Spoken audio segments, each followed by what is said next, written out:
Alhamdulillah kita bisa bertemu kembali dalam video pembelajaran kali ini, tentu saja dalam materi pembelajaran lainnya.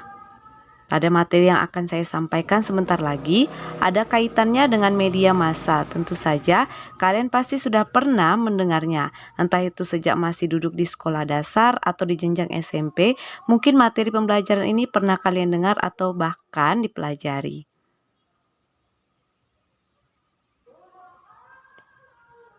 Ayo sama-sama kita simak materi kita hari ini, yaitu memahami isu terkini lewat editorial. Adapun kompetensi dasar yang kita gunakan untuk materi pembelajaran kita hari ini, yaitu menggunakan KD 35 dan juga KD 45, di mana KD 35 yaitu mengidentifikasi informasi berupa pendapat, alternatif, solusi, dan simpulan terhadap suatu isu dalam teks editorial. Sedangkan KD 45 yaitu menyeleksi ragam informasi sebagai bahan teks editorial. Pernahkah kalian melihat contoh ini di koran dan juga ini contohnya? Ya, kedua contoh ini adalah contoh editorial di mana editorial itu adalah tajuk rencana. Jadi kalau di dalam bahasa Indonesia, tajuk rencana itu disebut sebagai teks editorial. Teks editorial adalah sebuah artikel dalam surat kabar yang merupakan pendapat atau pandangan redaksi terhadap suatu peristiwa aktual atau sedang menjadi perbincangan hangat pada saat surat kabar itu diterbitkan. Teks editorial merupakan opini atau pendapat yang ditulis oleh redaksi sebuah media terhadap isu aktual di masyarakat. Adapun tujuan teks editorial yaitu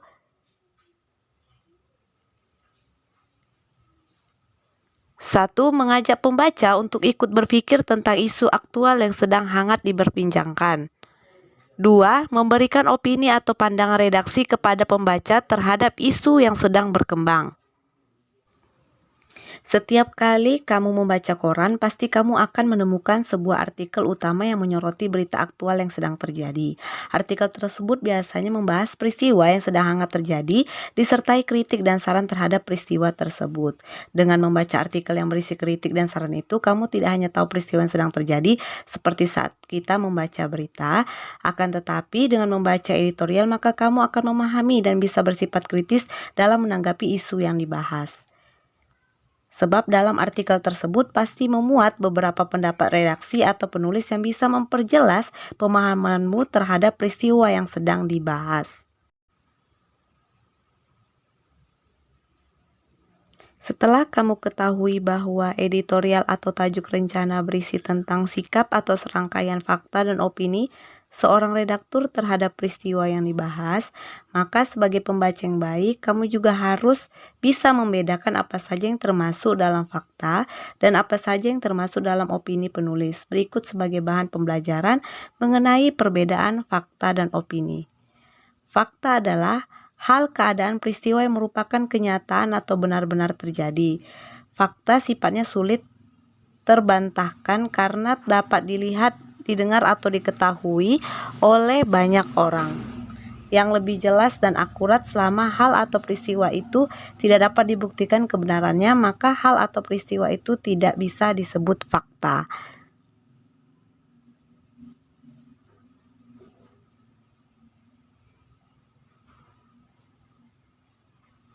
Opini adalah hal keadaan peristiwa yang belum tentu terjadi.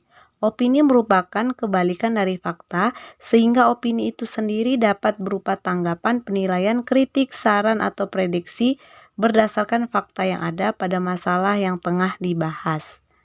Demikianlah materi pembelajaran kita hari ini mengenai teks editorial atau tajuk rencana. Semoga apa yang Ibu sampaikan hari ini dapat kalian pahami dan Ibu ucapkan terima kasih karena kalian sudah menyimak materi hari ini dan dicatat di buku catatannya. Ibu sudahi dengan wassalamualaikum warahmatullahi wabarakatuh.